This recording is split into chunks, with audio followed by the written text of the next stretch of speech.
Hi, I'm Meryl Streep, and I am very honored to be here at Equality Now's Gala. Gloria Steinem and Ruth Bader Ginsburg are two contemporaries who took two different approaches to the same goal, making equality a reality for women and girls.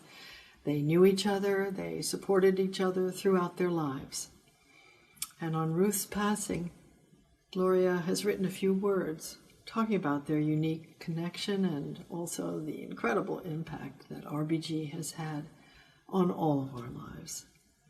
Gloria is not able to join us tonight, but I have the great privilege of reading her wise and wonderful words in tribute to her friend, to you.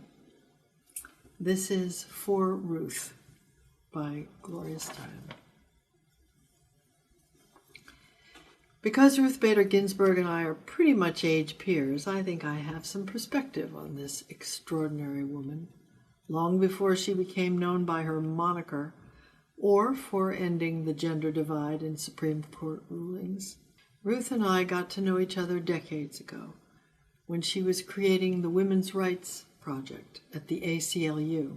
She was clear then that reproductive freedom included the right to have as well as not to have children. Ruth took on an early case defending two teenage girls against sterilization as a condition of their receiving state aid, and to help her build a case, she asked me and her co-director, Brenda Feigen, to interview Fannie Lou Hamer, the great Mississippi civil rights worker who had been sterilized in a hospital she entered for an entirely different reason. Ultimately, Fannie Lou's courageous testimony helped Ruth defend the reproductive rights of these two young black girls who would otherwise have been sterilized. Ruth always understood that racism and sexism are intertwined and thus need to be uprooted together. We must continue to learn this from her.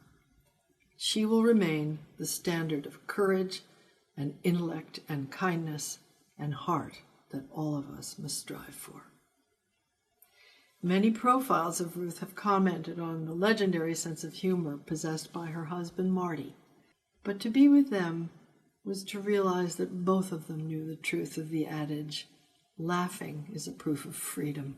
Ruth didn't just argue for equality, she practiced it personally. For instance, while she supported marriage equality on paper and on the court, she also personally performed the marriage ceremony of two men who were her friends. Through Ms. Magazine, I got to know more about Ruth through her then teenage daughter, Jane, who came to volunteer with us after school. She understood that daughters need to go out on their own, even if their mothers are way further out than anyone else.